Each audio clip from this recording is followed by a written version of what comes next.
So Donald Trump had his fitness questioned, both physical, but that's much less important, and mental. So he decided that he was going to do a medical exam. Now, this is not his old doctor, Dr. Harold Bornstein, who was a bit of a character, as you've seen in the past, who gave Trump the note, or Trump might have given him the note to sign, saying that Trump is in excellent physical shape. He's the greatest person, greatest physical specimen that'll ever take the office of the presidency. How do you know you didn't do a medical exam with George Washington or Andrew Jackson? How would you know, right? Anyway, so that guy was a goofball, and that I don't trust what that doctor says at all. But in this case, he was asking the White House doctor, which is Dr. Ronny Jackson. Now, Dr. Jackson is not attached to Donald Trump, his campaign, or his team.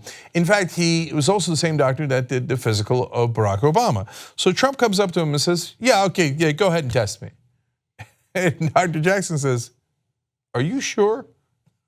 This happened last week, and he's like, no, I'm sure, let's go. We're gonna test both my physical and mental acuity. He's like, all right, be careful what you wish for. So they go to test him, so let's look at his vitals. He's 6'3", that's what he used to say, and we thought maybe he was inflating it. But I mean, Dr. Ronny Jackson tested him, okay, 6'3", okay, that's the least controversial, least interesting part. So how much does he weigh? 239 pounds. I'm actually surprised by that.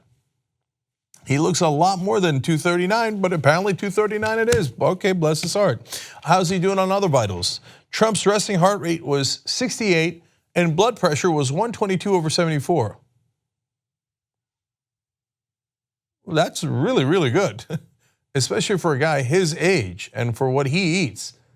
It's like, if this was not an actual doctor that we know from the past that has served at the White House under other administrations, there's no way I'd believe it, knowing Trump's record. But apparently it's true.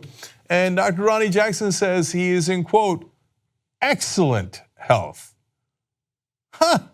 That color me surprised. Okay, well, it is what it is, though.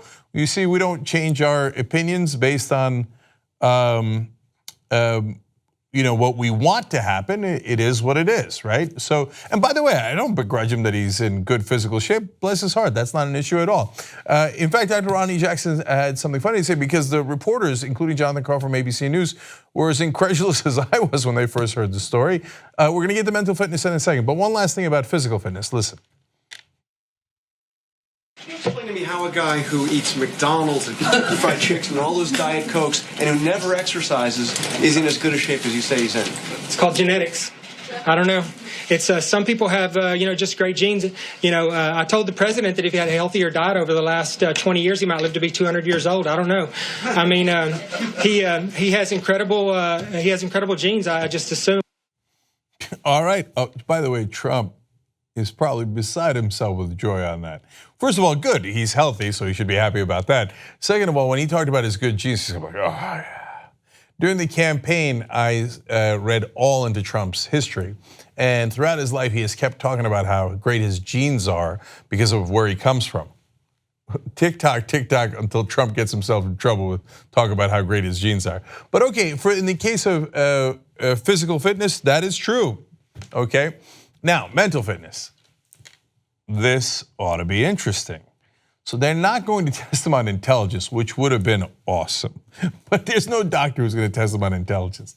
This is just to see, is he losing it? Does he have any signs of early dementia, Alzheimer's, stuff like that? So it's kind of a bold gambit on Trump's part to go for this. And I think this part is relevant. So Jackson told reporters that Trump scored, wow, a 30 out of 30. On the Montreal Cognitive Assessment, which according to its website is a cognitive screening test designed to assist health professionals in the detection of mild cognitive impairment and Alzheimer's disease. So he doesn't have it. In fact, Dr. Jackson said, I have no concerns about his cognitive ability. Okay, so I trust Dr. Ronny Jackson. I don't see any, he's sweating up a storm under the lights. I don't know any pressure or anything like that, but I have no reason to believe that at all. So, that conversation is over. Now, that leads to the next question. I'm not sure that this was a smart thing for Donald Trump to do, because if you remember, one of his outs is, oh golly gee, did you catch me with money laundering for the Russians? I guess I have early set dementia. That's why I was saying the stupid things I was. I gotta go. Doctor tells me I gotta go. That's the old Vincent the Chin Gigante excuse. Walking around in a bathrobe saying, no, don't put me in prison because I've lost my mind. Well, you just took that excuse away. And I'm not sure that was a smart move. So I'm definitely worried about this. And I'll tell you why, because I didn't believe it. And if you've watched the show, I have called him stupid 1,000, 2,000, 12,000 times. And he is monstrously stupid. But I never really believed the dementia stuff. That one thing that was mentioned in the book was that they said he had trouble remembering his old friend's name at Mar-a-Lago, and I was like, that's the only anecdote I've ever heard, and that's kind of weak. That him not being able to find the limo, never believed in it, never covered it on the show. So, and people might get angry at that, but look, it turns out, he doesn't have dementia. He's just stupid. That's a totally different thing. But once you take that excuse away and that escape hatch away, and if Mueller catches him with something really significant, well, then this is actually not good news for the country, because there goes the release valve. So that means Trump is more likely to get entrenched and fight. Oof, and that could be a mess. So I really wish he hadn't done this. I'm happy for him that he's got good health.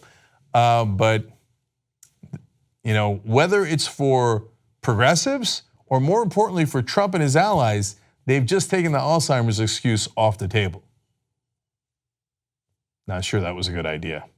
You just watched the video by the Young Turks, home of the revolution. If you'd like to get a lot more than that, get the full show by becoming a member. tytnetwork.com/join.